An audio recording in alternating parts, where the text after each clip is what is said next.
Firstly, how was your winter break?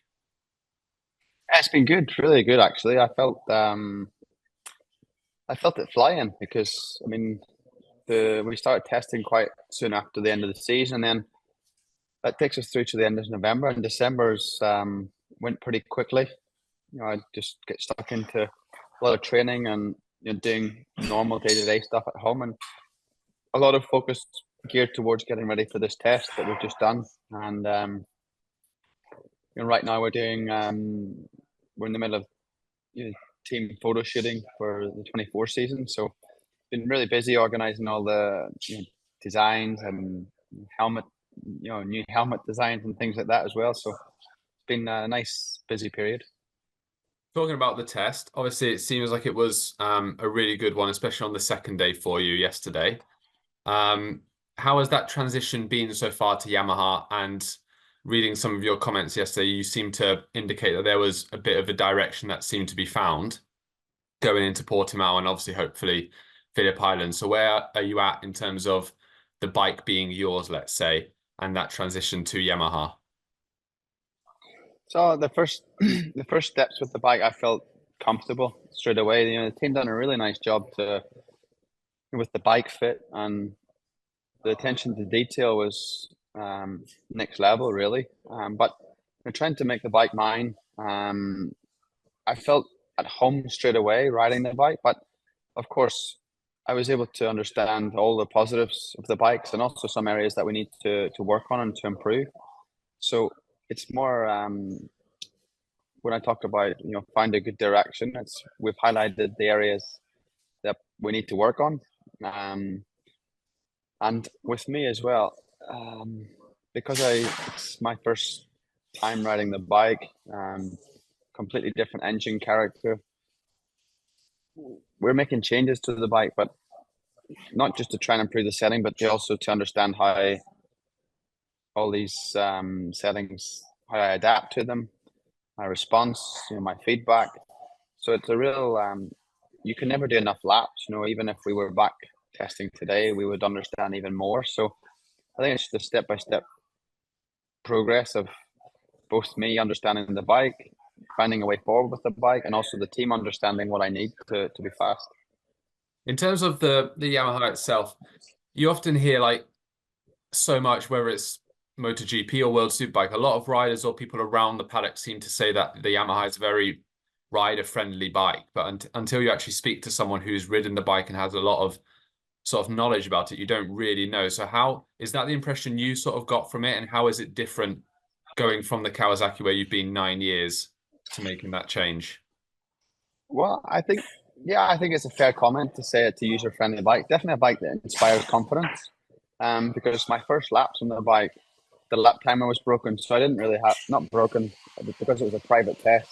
The timing loop wasn't set up, so I had no reference of a lap time, and I felt I didn't feel so fast. And then the guys told me that the lap time was really fast, and I couldn't quite believe that the everything just flowed and the lap time was coming. Um, I think a lot of that's to do with the engine character of the R1, not just the chassis. Of course, the chassis works well, but engine character is very linear. The bike makes power, but makes it in a very linear fashion, right to the shift light, let's say. So, um, just understanding that um, with the torque as well. I think that always lets the riders understand where you are in the RPM range.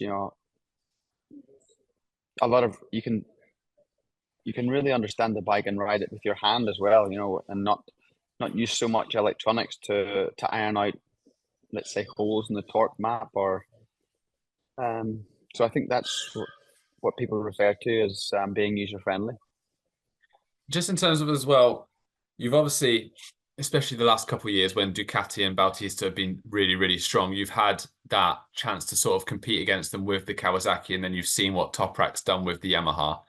Granted, this might be a difficult question to answer now, but where do you feel, having seen the sort of pace that Bulega had and the Ducatis in general, where you find yourself feeling the Yamaha is compared to Ducati going into the season? Do you think it's there ready to challenge straight away?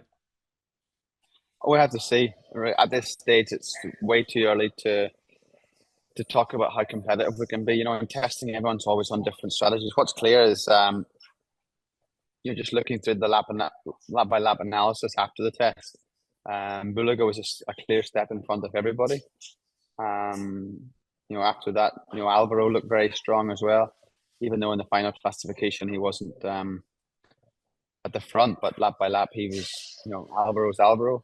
So I still feel like they're the reference. Step by step, I feel getting more and more comfortable on the bike. I have reason to be optimistic that I can fight, you know, but we need to see. Phillip Island's always a very strange race because it's all about tire consumption, not so much out and out pace. Then Barcelona also is can be a red herring because of the nature of the track. But you know, after 3-4 races, we'll really understand how competitive we are and the areas we need to work on.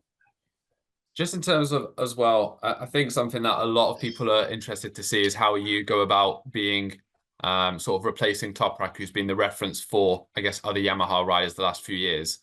And I think it's a lot of people would agree with me that if there's anyone who's who deserves that chance to or is fit enough to replace Toprak at Yamaha, it's yourself, given, you know, the championships you've won and your records and ability. As a rider, when you see yourself joining the team where Toprak's been, is there any added pressure, or as a rider, do you just see it as it's a new start for me? I may be the reference for the other riders, even though I'm new to the bike, but I just go about doing my job and then we'll see where that leads me to.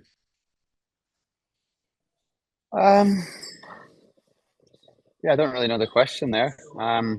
How do you feel about replacing Toprak? Do you feel like it's something that you've not really had before? Obviously, going to Kawasaki was a completely different sort of time.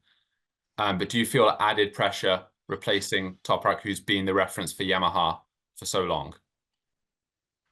No, not really, because I'm just thinking, I guess like most racers, you think selfishly. You know, I'm always thinking about myself. And I mean, I don't think like I'm replacing him. You know, I think I'm just coming to Yamaha to do my job, really. He had an incredible time with Yamaha, but you know, now it's my time, and you know, to compare myself or think about pressure, the pressure on me is not about Toprak and what he did before. The pressure is that I left a very comfortable environment with my previous team, you know, a team I loved, to take on this new challenge. That's where the pressure comes from, and not about you know, who I was replacing at Yamaha. But you sort of said yourself about the WorldSBK field being probably more competitive than ever. Is that how you feel? Not just in terms of like you see the level of the bikes or you see the riders that are joining the championship, but then when you're testing, obviously testing is normally close anyway, but is that sort of how you feel that the series is in its best, the best it's ever been going forward in terms of competitiveness? Yes and no. I had this question on the weekend. I think it's very unfair to always jump to the current year that you're in and say that it's the most competitive, because when I look back in the racers I've lined up against, you know, Bayliss, Corser, Haga, Ben Spies, Biaggi, don't want to forget any, you know, Melandri. These guys are class, you know, world class. So what I think nowadays is there's a case for every manufacturer, because the regulations are very close.